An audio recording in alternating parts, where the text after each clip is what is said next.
भरे हुए मैदान में हजारों लोग खड़े थे। माइक पर प्रधानमंत्री मोदी जी बोल रहे थे, तालियां गूंज रही थीं।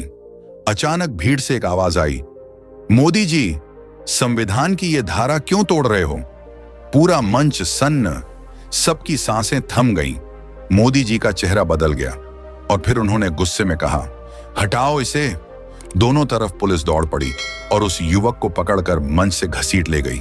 अब सवाल ये है, वो लड़का कौन था और क्यों उसने अपनी जान जोखिम में डालकर मोदी जी से यह सवाल पूछ डाला? इस बच्चे के लिए एक लाइक सब्सक्राइब तो बनता है, कर दीजिए और ये वीडियो दोस्तों में शेयर करें, उनका हौसला बढ़ाएं। कमेंट में लिखें, हम आरव के साथ हैं। लड़का था आरव भील, उम्र महज 22 साल। एक छोटे से गांव का रहने वाला, पढ़ाई में तेज, लेकिन घर इतना गरीब कि कई बार खाने तक को तरस जाता। उसकी माँ खेतों में मजदूरी करती थी और पिता बीमारी से जूझते थे। बचपन से ही आरव को बाबा साहेब अम्बेडकर की किताबें पढ़ने का शौक था। उसने अपनी माँ से सुना था कि अगर बाबा साहेब नहीं होते तो हम आज भी स्कूल के दरवाजे के बाहर खड़े रहते। ये सुनकर उसके भीतर आग जलने लगी थी। मैं अपने समाज के लिए कुछ करूंगा। आरव पढ़ाई के साथ साथ गांव में छोटे बच्चों को मुफ्त में संविधान पढ़ाता। उसकी आवाज गूंजने लगी थी। लोग उसे छोटा भीमसेन कहने लगे थे। एक दिन उसे खबर मिली, प्रधानमंत्री मोदी जी दिल्ली में एक विशाल सभा को संबोधित करने आ रहे हैं। लोगों को उम्मीद थी कि वहां बहुजन समाज के सवाल भी उठेंगे, लेकिन आरव को शक था, क्या वाकई हमारे मुद्दे उठेंगे या फिर वही जुमले? यहीं से उसके दिल में ठान गया, अगर मौका मिला तो मैं सबसे बड़ा सवाल करूंगा। दिल्ली का मैदान खचाखच भरा हुआ था। लाखों की भीड़, टीवी कैमरे, सुरक्षा के पुख्ता इंतजाम। पुलिस और एसपीजी ने पूरा इलाका घेरे रखा था। मोदी जी जैसे ही मंच पर आए, भीड़ में तालियां गूंज उठीं। मोदी मोदी। आरव बीच भीड़ में बैठा था, दिल जोर जोर से धड़क रहा था। उसने जेब से बाबा साहेब की छोटी सी तस्वीर निकाली और आंखों से लगाई।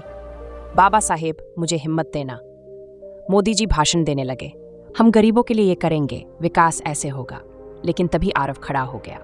उसने पूरी ताकत से चिल्लाकर कहा, मोदी जी बताइए, अगर संविधान की धारा 70 अछूत प्रथा खत्म करने वाली को कमजोर कर दिया गया तो दलित कहां जाएंगे? पूरा मैदान सन्न हो गया। कैमरे उसकी तरफ घूम गए। लोग दंग रह गए कि भीड़ में से किसी ने इतना बड़ा सवाल दाग दिया। मोदी जी का चेहरा गुस्से से लाल हो गया। उन्होंने माइक पर कहा, हटाओ इसे, ये माहौल बिगाड़ रहा है। पुलिस तुरंत भीड़ में कूदी, आरव को पकड़कर खींचने लगी। लोगों में खलबली मच गई। कोई कह रहा था, ये तो सच बोल रहा है।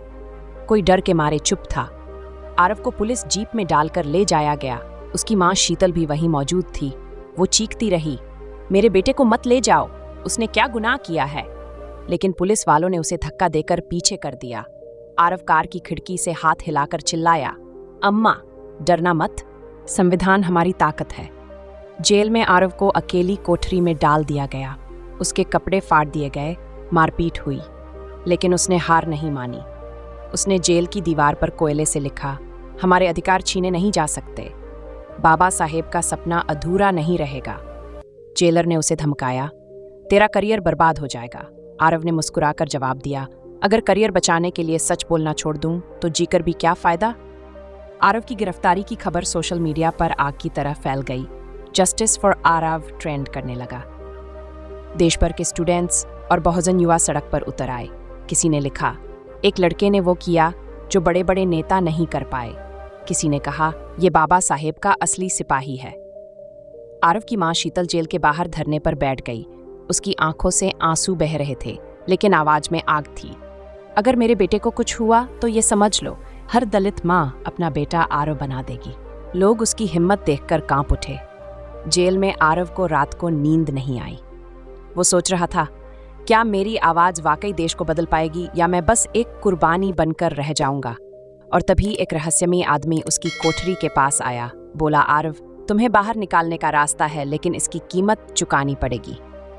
आरव चौंक गया, कौन हो तुम और किस कीमत की बात कर रहे हो? दोस्तों, ये थी कहानी आरव भील की, उस नौजवान की जिसने भरे मंच पर प्रधानमंत्री से सवाल पूछने की हिम्मत दिखाई। अब सवाल आपसे, क्या वाकई आज के दौर में सच बोलना गुनाह है? कमेंट में ज़रूर लिखें। वीडियो को लाइक करें, ज़्यादा से ज़्यादा शेयर करें और चैनल को सब्सक्राइब करना मत भूलें। जय भीम।